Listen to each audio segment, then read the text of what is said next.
Tere teadushimuline raketisõber, kes sa oled leidnud oma tee Rakett 69 veebisaadete juurde. Mina olen Raketi teadustoimetaja Raid ja täna räägime, kuidas panna tasakaalu seesama kangkaal siin. Selle jaoks, et keha oleks tasakaalus, peavad olema rahuldatud kaks tingimust. Esiteks, jõud, mis mõjuvad kehale, peavad olema tasakaalus. Ehk kõikide jõudude summa peab andma kokku 0. Teiseks, peavad olema tasakaalus ka jõumomendid. Ehk kõikide jõumomentide summa peab samuti olema võrdne 0. Aga mis asi on üldse jõumoment? Selle jaoks läheme tahvli juurde. Joonistame meie kangi siia samasse. See kriips on kangkaal. Ja igal kangil on alati ka toetuspunkt.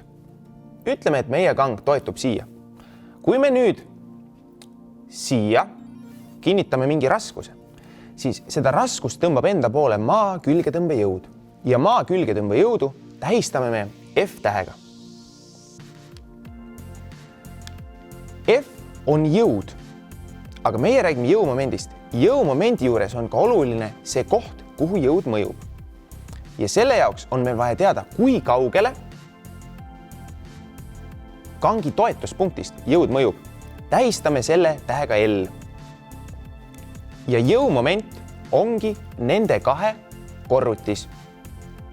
Tähistame seda suure M-iga. Ehk jõumoment on võrdne jõu ning jõu mõjumisõla pikkuse korrutisega. See jõud, mis meie kangile igas riputuspunktis mõjub, on aga võrdeline selle massiga, mis me sinna riputame. Sest jõud F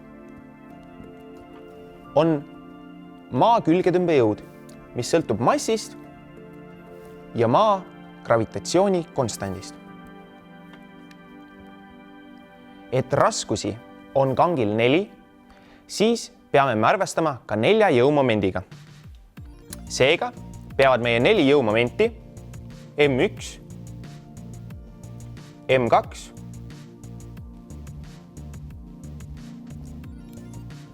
M3 ja M4 andma kokku 0. Selleks, et 4 suuruse summa saaks olla 0, peavad osad neist olema väiksemad 0 ja teised suuremad. Seepärast loeme vasakul pool kangi toetuspunkti kaugused negatiivseks ja paremal pool positiivseks. Vaatamegi nüüd seda sama meie suure kangkaalu peal. Meil on vaja paigutada 4 raskust nõnda, et kang oleks tasakaalus, aga kinnituskonkse meil iga numbri juures ei ole. Seepärast tulebki leida nüüd sobiv kombinatsioon nõnda, et vasakul pool kinnituspunkti olevad jõumomendid tasakaalustaksid paremal pool kinnituspunkti olevad jõumomendid.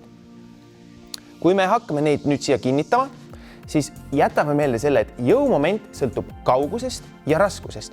Ehk näiteks selle raskuse jõumomendi võime lugeda võrdeliseks 5 korda 2 ehk 10. Ja seepärast tuleks meil leida ka teisele poole kangi sarnane jõumoment.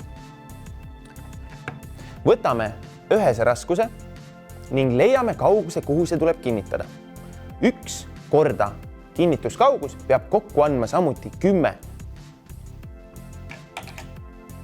Nüüd näeme, et paremal pool kinnituspunkti on jõumomentide summa 5 korda 2 ehk 10 ja vasakul pool kinnituspunkti 10 korda 1 ehk ka 10.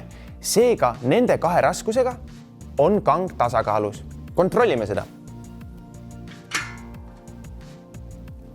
Nagu me näeme, siis on kang tasakaalus. Praegu on mõlemal pool kangi kinnituspunkti jõumomentide summa võrdne 10. Kuhu paigutada ülejäänud 2 raskust?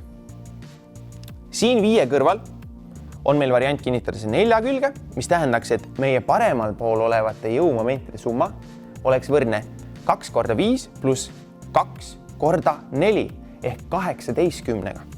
Proovime selle kinnitada siia. Nüüd on vaja meil ka teisele poole kangi saada jõumomentide summa võrdseks 18. Selle jaoks tuleks ühene raskus kinnitada kaugusele 8. Kaugusel 8 meil aga kinnituskonksu ei ole. Seega peame leidma uue võimaluse, et ka vasakule poole kinnituspunkti saaks jõumomentide summa võrdseks 18. Selle jaoks on abiks näha konksu kaugusel 7 ja kaugusel 11, sest 1 korda 7 ning 1 korda 11 annab ka meile kokku 18.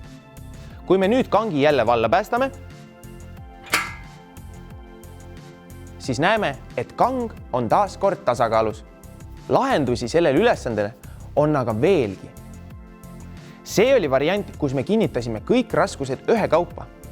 Kui me aga võtame 2 raskust, siis näeme, et neil on lisaks ülemisele otsale ka konks allpool.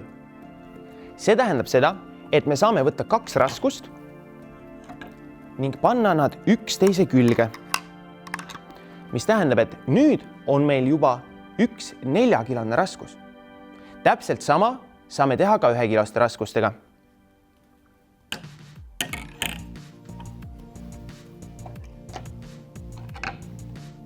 Pannes kokku 2 1-kiloste raskust, saame 1 2-kilose raskuse.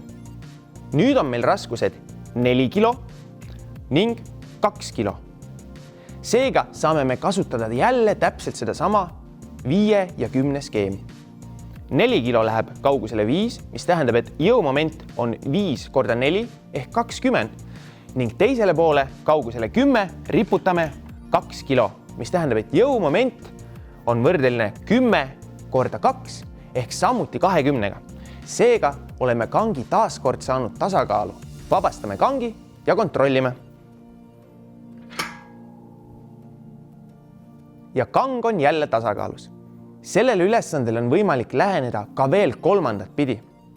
Nimelt, lisaks konksudele kaugustele 11, 10, 7 ning 1, 4 ja 5 on konks ka kinnituspunkti kohal ehk kaugusel 0.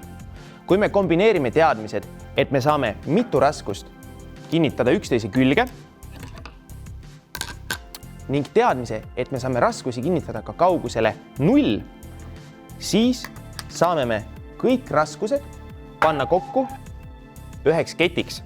Ning kui see kett on kinnitatud kaugusele 0, siis on kang taaskord tasakaalus.